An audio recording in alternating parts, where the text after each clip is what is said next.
Hello everyone, I will be making a series of short videos showing you all some ideas on simple wood products that can be made to sell. For the most part, you do not need many tools to make these wood products, but if you want better and faster results, then some power tools would be very helpful. Let's get started. For my first video, I will show you how I made a simple cable organizer that can be made in different sizes to either organize your headphones or charging cable. First, I cut a piece of 1x4 pine wood. Next, I draw the circular shape that I will be using and I proceed to cut the board. I start by cutting off the piece of the board where I drew the circle, and then I proceed to cut the actual circle out.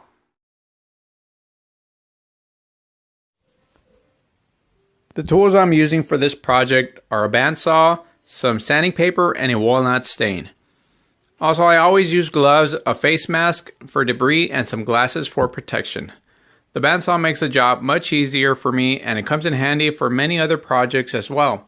And once I got the hang of using the bandsaw, I was able to make some of these small projects in a matter of minutes. This is a good thing because I can increase production and I am able to reduce the cost to sell at a lower price. But I do take into consideration safety first. I make sure that everything is done carefully, and I'm always paying full attention at what I'm doing. I never rush things.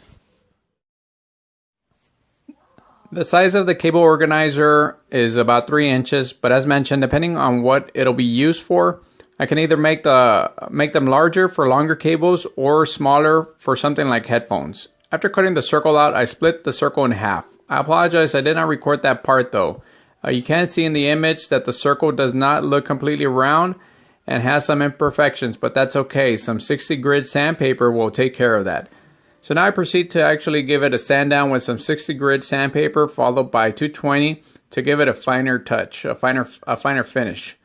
Once I have the two circles, which are at the bottom and the top sanded, I proceed to cut out a small square to place in between. This will be held in place with some glue. The square is where the wire will go around.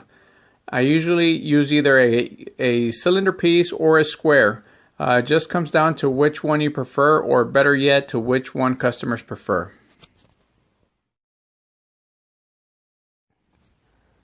This next step you will see was intended to be done before the actual staining. I completely forgot about it, but all we're doing right now is just cutting out a piece where the actual wire will be sliding into. But it's no problem. We'll just cut that out real quick.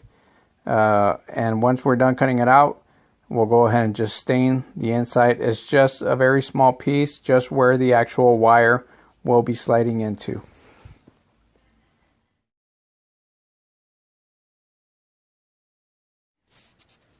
And remember, you could go with any different type of wood. I went with pine. You know, I like working with pine on a lot of my projects, you know, especially because I try to make them affordable. But any different type of wood could be used. You know, it just comes down to what you like to work with. And here is the final product. As you can see, a very nice looking wood cable organizer. You can use for either your headphones. You can make one smaller for your headphones, or you can make one for your charging cable. I like to use it for my charging cable. I put it on top of my desk. It makes it a lot cleaner, a lot more organized. And, you know, you don't have all that tangling mess. And it makes a great product. So this is the very first video from the series I will be making. Please subscribe and like. I will be adding more of these small projects soon. So I hope you all enjoyed, and thank you very much for watching.